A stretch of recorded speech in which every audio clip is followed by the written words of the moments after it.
O que acontece quando uma estrela faz um blockbuster, mas o estúdio jura que perdeu dinheiro? Bem-vindo ao mundo distorcido das contas de Hollywood, onde os lucros desaparecem, lendas não são pagas, e fortunas são silenciosamente enterradas em planilhas. Neste vídeo, revelamos 25 estrelas que foram roubadas pelo próprio sistema que as tornou famosas. Fique por perto. Algumas dessas histórias vão te deixar de queixo caído. Art Buchwald.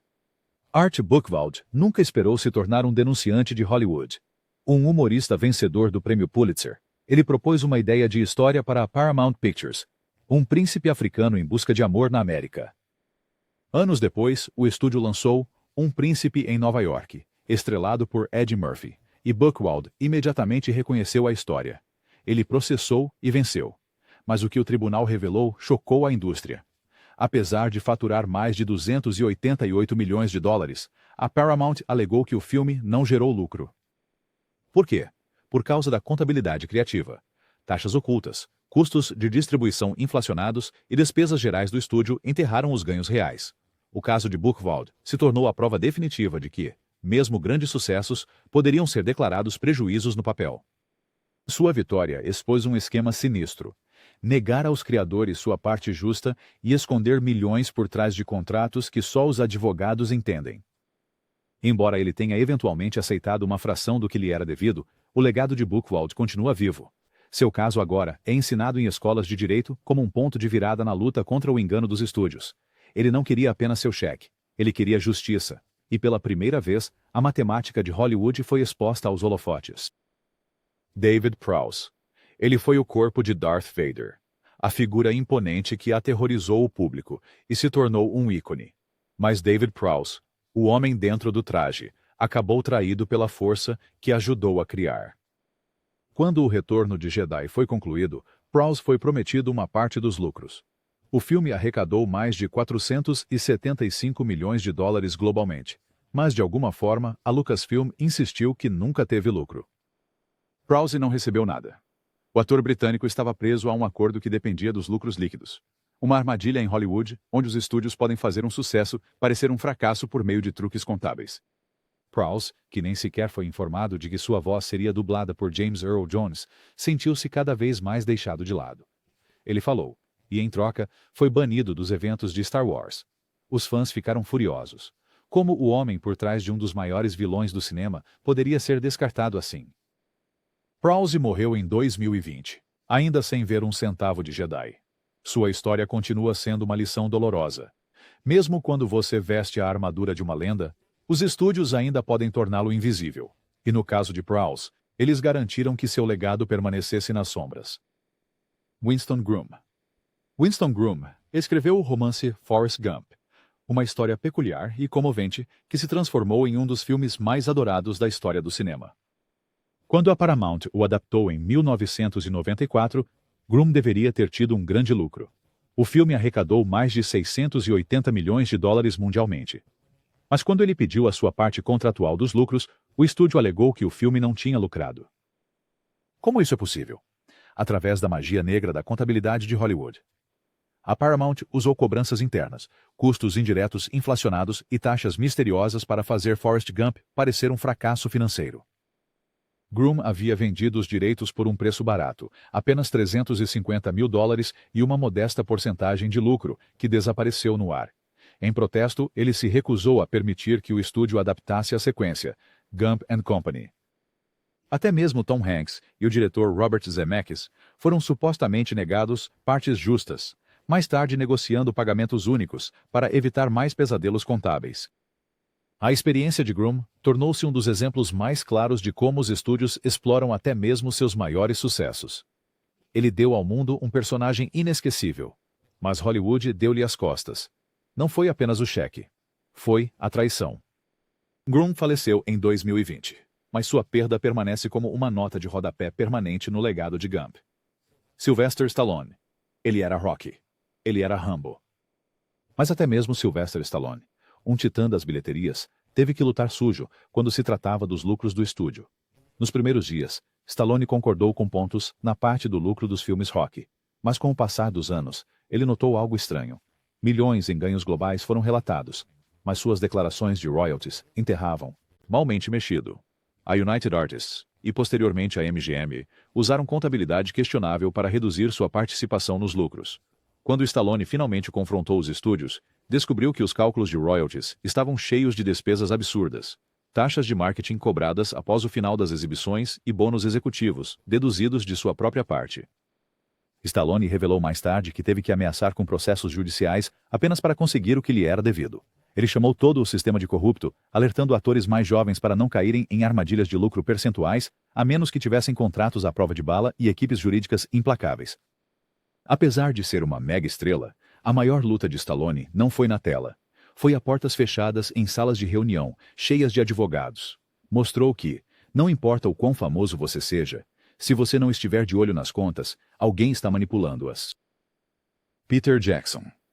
Peter Jackson transformou O Senhor dos Anéis em um triunfo cinematográfico, arrecadando quase 3 bilhões de dólares. Mas quando ele pediu à New Line Cinema uma auditoria para verificar seus ganhos, disseram-lhe para esquecer. Jackson ficou atônito. Seu contrato lhe dava direito a uma parte da mercadoria e dos lucros do primeiro filme, mas de alguma forma, apesar de seu enorme sucesso, a Sociedade do Anel foi declarado não lucrativo. Soa familiar? Jackson processou em 2005, alegando que a New Line inflacionou seus livros com despesas fantasmas, taxas de distribuição interna, cobranças de juros misteriosas e compensações de licenciamento. O processo revelou como os estúdios exploram a linguagem dos contratos para desviar dinheiro dos criadores. A repercussão foi enorme. A New Line, que já foi uma potência de Hollywood, perdeu a confiança de Jackson e sua reputação. Embora o caso tenha sido resolvido de forma discreta, ele mudou para sempre a maneira como os diretores abordam acordos de participação nos lucros. Jackson não fala sobre o acordo final, mas seu posicionamento permanece claro. A criatividade não termina quando as câmeras param de rodar. Ela se estende aos livros contábeis. E se o estúdio esconde o ouro, às vezes é preciso empreender uma verdadeira busca na vida real para recuperá-lo. Stan Lee. Stan Lee não era apenas o rosto da Marvel. Ele era seu arquiteto. De Homem-Aranha aos X-Men, sua imaginação impulsionou franquias de bilhões de dólares. Mas quando esses heróis dominaram as bilheterias, Lee descobriu algo chocante. Ele foi excluído dos lucros. Seu contrato de 1998 garantia-lhe 10% dos lucros de qualquer filme ou programa que usasse seus personagens. Mas quando Homem-Aranha e X-Men se tornaram sucessos globais, a caixa de correio de Lee permaneceu vazia. Ele processou a Marvel em 2002, exigindo transparência. A resposta deles? Eles alegaram que os filmes tecnicamente não tinham gerado lucros. Em vez disso, tinham sido engolidos por taxas de distribuição, deduções de marketing e despesas gerais do estúdio. Soa familiar? Após uma amarga batalha legal, Lee finalmente se contentou com cerca de 10 milhões de dólares. Uma mera gota comparado ao que lhe era devido. Apesar de continuar aparecendo como figurante sorridente nos filmes da Marvel, a traição foi profunda. Ele disse uma vez: "Eu os criei e agora eles pertencem ao mundo." Mas na realidade, eles pertenciam ao estúdio. Lee deu ao mundo super-heróis. Em troca, o sistema o tratou como uma nota de rodapé. Essa ironia dói mais do que o soco de qualquer vilão. Edward Norton. Edward Norton dedicou-se intensamente a O Incrível Hulk, de 2008, reescrevendo o roteiro, pesquisando profundamente o personagem e até participando do processo de edição. Ele não queria apenas ser Bruce Banner. Ele queria redefini-lo. O filme arrecadou mais de 260 milhões de dólares e foi considerado um suave reinício para a Marvel. Mas nos bastidores, problemas surgiram. Norton esperava controle criativo e uma participação significativa nos lucros. No entanto, a Marvel Studios tinha outros planos. Quando Norton começou a exigir transparência sobre os lucros de bilheteria e as receitas de mercadorias, o estúdio se distanciou. Eles alegaram que ele era difícil de trabalhar e o cortaram de futuras aparições, incluindo Os Vingadores. Os fãs ficaram atônitos. Norton havia dado gravidade ao papel, mas foi substituído sem aviso. Alguns insiders sussurravam que tinha mais a ver com dinheiro e controle do que com atitude. Norton nunca processou, mas a separação deixou um gosto amargo. Aqui estava um ator sério, investido em construir uma franquia, apenas para ser ignorado pelo sistema que ele ajudou a impulsionar. Não era apenas sobre perder o papel. Era sobre perder a confiança em uma indústria que prometeu parceria, mas entregou uma política de lucro em primeiro lugar. James Garner. James Garner não era apenas um ícone da televisão.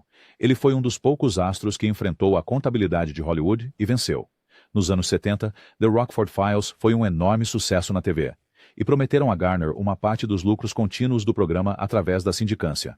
Mas conforme as reprises iam ao ar e as vendas de VHS aconteciam, seus cheques não refletiam o sucesso. Garner desconfiou de algo. Ele processou a Universal em 1980, exigindo uma auditoria completa. O que ele descobriu foi impressionante. O estúdio supostamente escondeu milhões em lucros, através de contabilidade enganosa. Garner havia sido sistematicamente subpago por anos. Em uma reviravolta rara em Hollywood, ele venceu o caso, recebendo milhões em pagamentos retroativos. O processo não apenas o justificou, mas inspirou outros a começarem a questionar suas próprias declarações de royalties. Garner provou que você não precisa ser um executivo de estúdio para entender contratos. Você só precisa ser audacioso o suficiente para ler as letras miúdas. Ele disse uma vez: se você não se defender, ninguém mais o fará. No final, Garner não era apenas um detetive particular na tela. Ele se tornou um na vida real, resolvendo um mistério que até mesmo Hollywood tentou enterrar. Kim Basinger. Kim Basinger estava no topo do mundo no início dos anos 90. Uma indicada ao Oscar, uma estrela rentável e realeza de Hollywood. Mas uma decisão quase a destruiu. Depois de concordar em estrelar o polêmico filme indie, Boxing Helena, Basinger mudou de ideia. O roteiro era bizarro.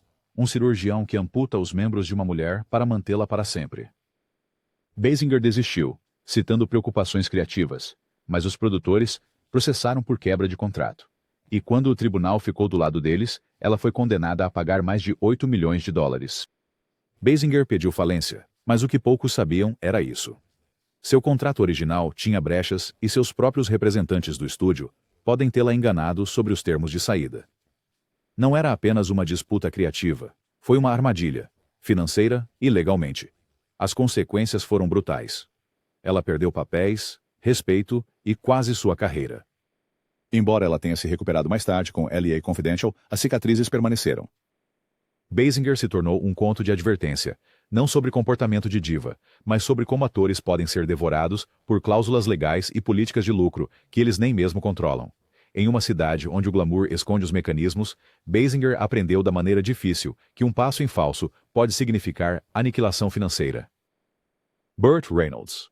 Burt Reynolds foi certa vez o ator mais bem pago do mundo, sorrindo nos tapetes vermelhos, dominando as bilheterias com sucessos como Smokey and the Bandit, Deliverance e, mais tarde, Boogie Nights.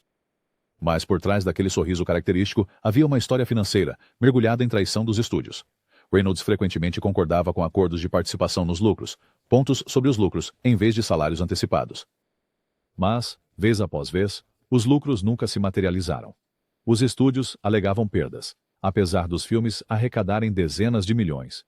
Um dos exemplos mais gritantes foi Boogie Nights, onde a atuação de Reynolds foi universalmente elogiada.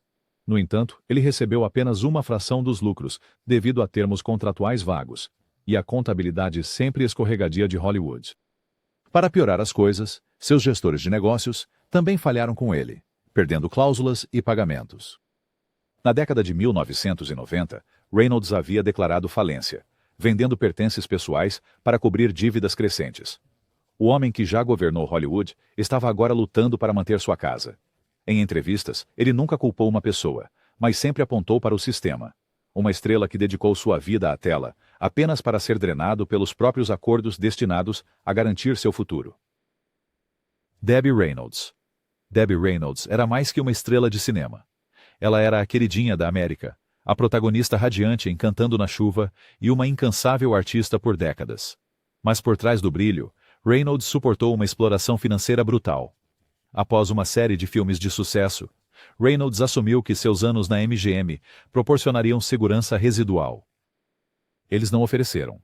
Os estúdios da década de 1950 não ofereciam participação nos lucros, e quando surgiram novas vias de licenciamento como VHS e a distribuição em televisão, Reynolds foi excluída.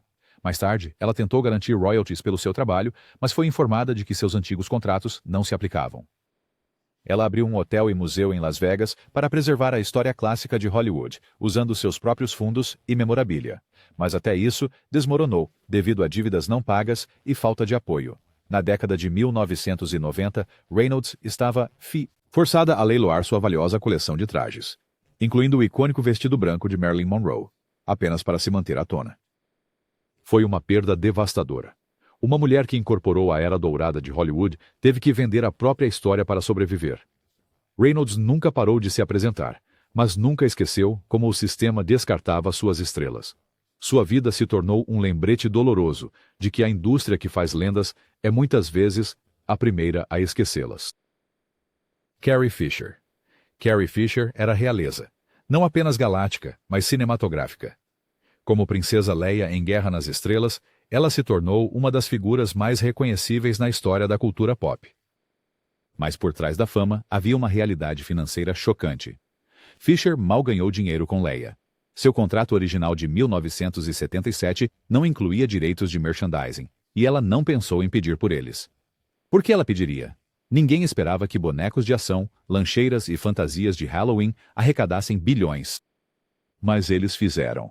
E enquanto George Lucas e os estúdios ganharam fortunas, Fisher quase não viu nada. Ela brincava publicamente que toda vez que via seu rosto em um frasco de shampoo, morria um pouco por dentro. Mesmo a sua imagem em O Despertar da Força trouxe apenas uma compensação modesta porque ela não tinha controle sobre a sua semelhança. Fisher era franca sobre sua saúde mental, suas lutas contra o vício e sua relação complexa com a fama. Mas o golpe mais duro foi saber que o papel que a definiu também a explorou. Ela disse uma vez: "Eu era uma piada, mas fiz as pessoas rirem." O que ela não disse, mas muitos fãs acreditam, é que ela merecia mais do que apenas risos. Ela merecia justiça. Jackie Coogan. Antes de Shirley Temple, houve Jackie Coogan, o primeiro verdadeiro astro infantil. Com apenas 7 anos, ele encantou o público em The Kid, de Charlie Chaplin, conquistando o mundo e faturando milhões com seus filmes. Mas quando Coogan chegou à maioridade, ele descobriu um horror. Sua mãe e seu padrasto tinham gasto quase todos os seus ganhos. Eles alegaram que era deles para gastar. Coogan processou e, embora tenha ganhado, recuperou apenas uma fração do que havia ganho. O escândalo chocou a nação e levou à criação da Lei Coogan, que exigia que uma parte dos ganhos dos atores mirins fosse preservada em um fundo. Mas foi tarde demais para Jackie. Seus últimos anos foram preenchidos com papéis estranhos na televisão. Mais notavelmente, Tio Fester, na família Addams.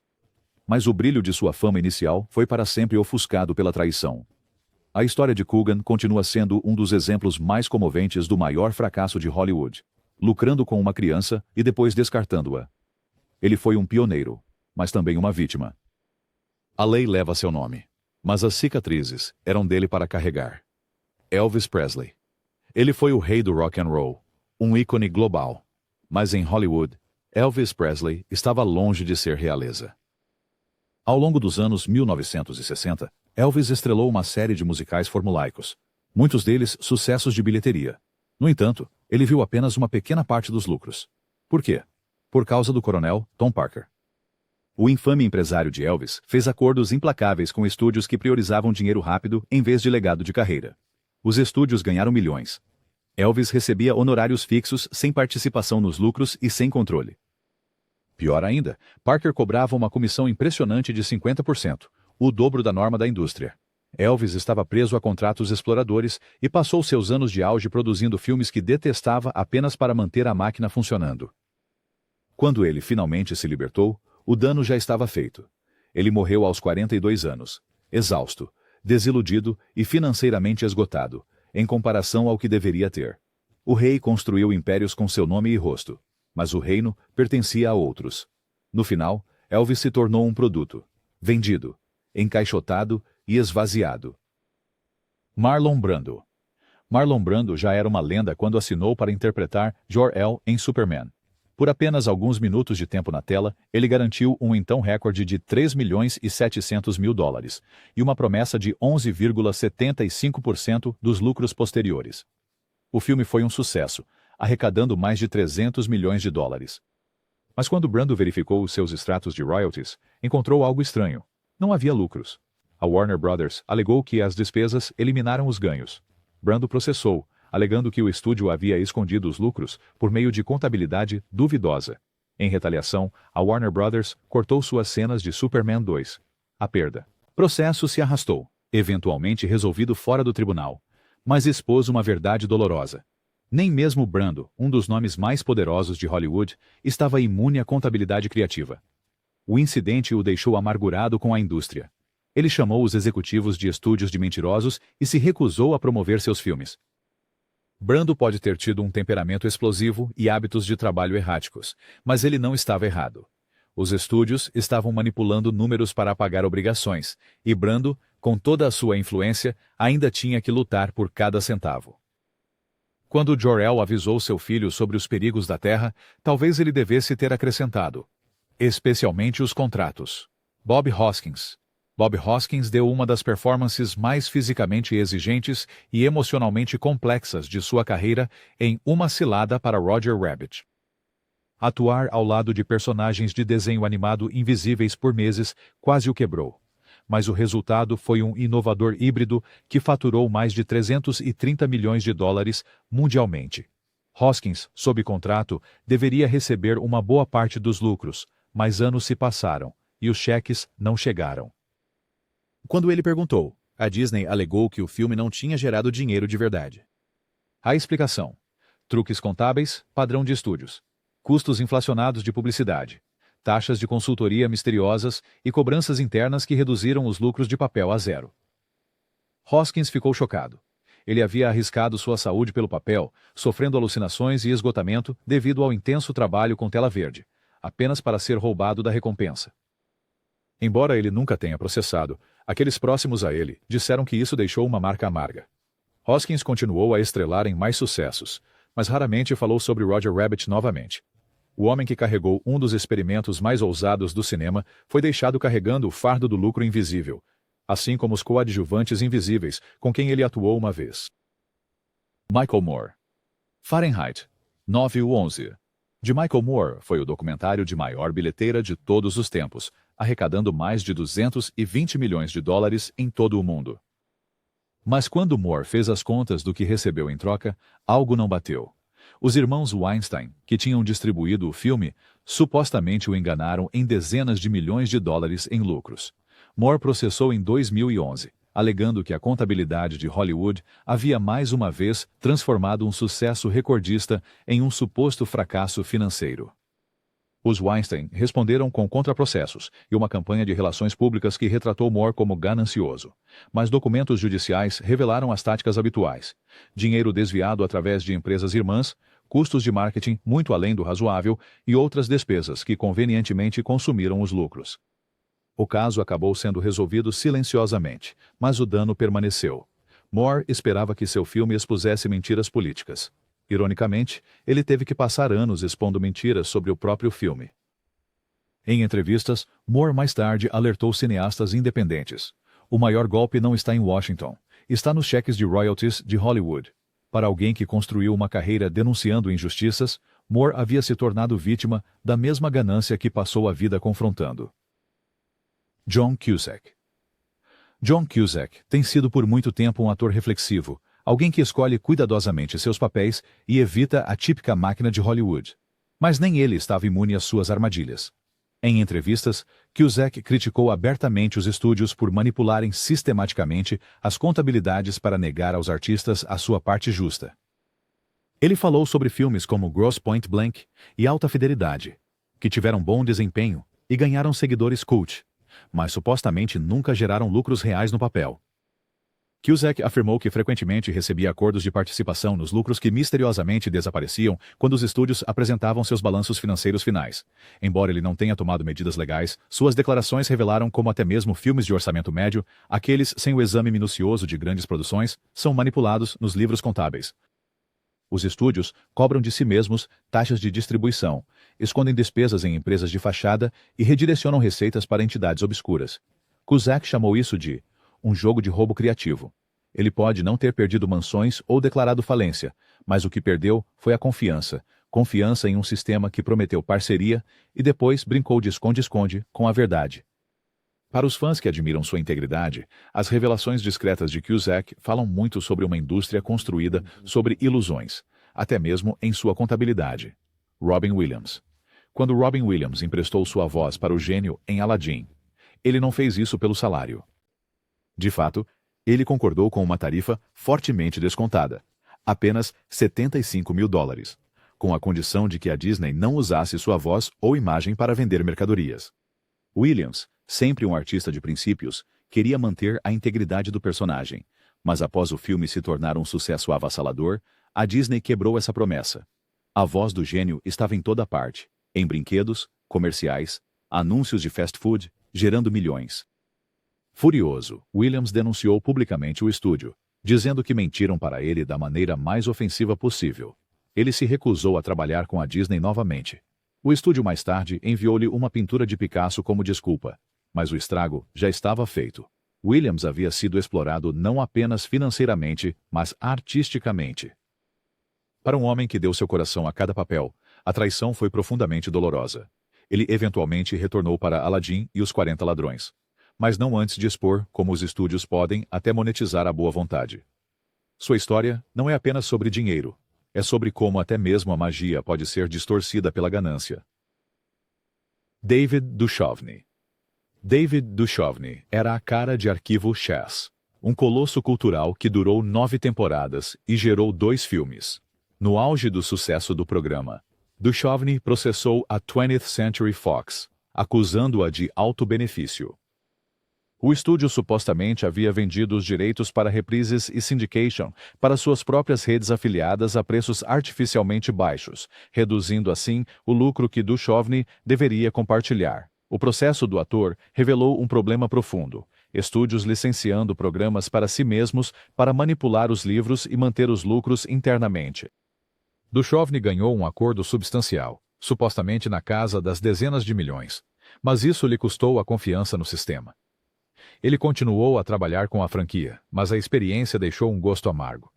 Para um show centrado em revelar verdades ocultas, Duchovny viveu uma conspiração no mundo real, onde os números eram tão misteriosos quanto qualquer forma de vida alienígena. A verdade estava lá fora, e mostrou até onde os estúdios iriam para manter os lucros ocultos. Lee Marvin. Lee Marvin era conhecido por sua voz rouca, presença robusta e atuações marcantes em tela. No final dos anos 60, ele se tornou um dos atores mais bem pagos de Hollywood, especialmente após Os 12 Condenados, um filme de guerra que foi um sucesso crítico e comercial. Mas quando Marvin mais tarde verificou seus ganhos, algo não parecia certo. Embora o filme tivesse arrecadado mais de $45 milhões, Marvin viu apenas uma fração do que esperava. Suspeitando de fraude, ele começou a investigar a contabilidade do estúdio. O que ele descobriu foi semelhante ao que muitos outros mais tarde encontrariam: deduções falsas, custos de distribuição inflacionados e as chamadas taxas de estúdio que eliminavam os lucros no papel. Marvin, nunca alguém que recuasse de uma luta, questionou publicamente como os estúdios conseguiam escapar de uma deturpação tão flagrante. Embora ele nunca tenha movido um processo completo, sua voz se juntou ao coro de artistas alertando sobre o sistema manipulado de Hollywood. Para um homem que lutou batalhas na tela, foi a guerra nos bastidores com as declarações de lucros que se mostrou a mais irritante e insolúvel. Mike Myers. Austin Powers não foi apenas um sucesso. Foi um fenômeno cultural. Com frases de efeito, merchandising e uma base de fãs leal, tornou-se uma das franquias de comédia mais lucrativas do final da década de 1990. Mike Myers escreveu, estrelou e ajudou a moldar seu sucesso desde o início. Mas quando chegou a hora de receber no back-end, Myers descobriu que o mojo havia misteriosamente desaparecido. Apesar de centenas de milhões em receita, os pagamentos de back-end estavam estranhamente baixos. Myers não iniciou um processo, mas pessoas de dentro disseram que ele estava furioso com a forma como os lucros foram contabilizados. Brinquedos, DVDs, acordos com redes de fast food, tudo isso gerou muito dinheiro, mas os registros do estúdio sugeriam margens mínimas. A razão suspeita: licenciamento interno, inflação de custos gerais e custos promocionais que convenientemente engoliram os lucros. Para um personagem que enganava supervilões com estilo, descobriu-se que o verdadeiro vilão estava enterrado na linguagem jurídica. E enquanto Austin Powers fazia o mundo rir, Myers aprendeu silenciosamente que mesmo criando um império, não significa que você pode governá-lo. Angela Bassett. Angela Bassett é uma das atrizes mais respeitadas de Hollywood, conhecida por atuações marcantes em filmes como O Quê? What's Love Got to Do With It? E Malcolm X. Mas nos bastidores, Bassett tem falado sobre como os atores negros, especialmente as mulheres, são frequentemente sistematicamente mal pagos e excluídos de acordos de participação nos lucros. Apesar de ser a protagonista ou ter papel de apoio crítico em filmes que tiveram grande sucesso, ela muitas vezes recebia contratos sem participação significativa nos lucros. Observadores da indústria notaram que vários de seus filmes, especialmente nos anos 1990 e início dos anos 2000, se tornaram sucessos cult ou financeiros após o lançamento, mas renderam pouca compensação para ela. Ela destacou repetidamente como os estúdios raramente renegociam contratos ou oferecem bônus retroativos, mesmo quando os lucros superam as expectativas. A experiência de Bassett destaca a dupla discriminação de raça e gênero na contabilidade de Hollywood, onde o pagamento insuficiente não é apenas uma falha, mas um padrão. Uma rainha na tela, ela teve que lutar arduamente fora da tela, apenas para receber o que deveria ter sido seu, por direito. A história dela não é apenas sobre perda. É sobre resiliência em uma indústria que ainda resiste à justiça. Samuel L. Jackson. Samuel L. Jackson é um dos atores mais rentáveis de todos os tempos, em grande parte graças ao seu papel de longa data como Nick Fury no universo cinematográfico da Marvel. Mas nem mesmo Jackson foi poupado do labirinto contábil de Hollywood. Depois de aparecer em vários filmes da Marvel, Jackson supostamente descobriu que os primeiros acordos de participação nos lucros ofereciam retornos mínimos, mesmo quando os filmes batiam recordes de bilheteria. A contabilidade da Disney e da Marvel mostrava margens de lucro pequenas, após despesas enormes serem deduzidas, muitas das quais eram internas. Jackson, conhecido por seu comportamento direto, renegociou arduamente nos anos seguintes, exigindo participação maior nos lucros e garantias. Pessoas de dentro dizem que não era apenas por dinheiro, era uma questão de respeito. Jackson tinha se tornado a cola do universo cinematográfico da Marvel, e ainda assim, seus primeiros contratos não refletiam seu valor. Ele conseguiu corrigir isso a tempo, mas suas perdas anteriores servem como um alerta até mesmo para os grandes nomes. A menos que o contrato seja bem elaborado e a contabilidade transparente, até mesmo super-heróis podem ser prejudicados. Dan O'Bannon. Dan O'Bannon escreveu Ellen, um dos filmes de terror de ficção científica mais influentes já feitos. Mas depois de se tornar uma franquia global, ele se viu lutando apenas para ser lembrado, quanto mais pago. O'Bannon vendeu o roteiro para a 20th Century Fox por uma taxa modesta, e foi prometido royalties de participação. Mas à medida que a franquia se expandiu, esses royalties secaram. Apesar de múltiplas sequências e receitas de produtos derivados na casa das centenas de milhões, O'Bannon alegou que foi excluído dos lucros devido a tecnicalidades jurídicas e obscurecimento deliberado. Ele se manifestou antes de sua morte em 2009, expressando amargura pelo fato de o estúdio ter roubado a criatura dele. Ele não se referia ao monstro em si, mas à propriedade, ao crédito e às recompensas que se seguiram. A mente por trás de uma das criações mais aterrorizantes do cinema foi devorada não por um xenomorfo, mas por contratos e corporações. A história de O'Bannon serve como uma nota final assombrosa nesta saga. Um lembrete de que por trás de cada sucesso de bilheteria há uma trilha de documentos de promessas quebradas e sonhos negados. Hollywood pode vender sonhos, mas quando se trata de dinheiro, muitas vezes entrega pesadelos. Esses 25 astros nos lembram que até mesmo os maiores nomes podem ser enganados pelas menores letras miúdas. Quer mais histórias não contadas da tela dourada? Inscreva-se e fique atento para as verdades que Hollywood não quer que você saiba.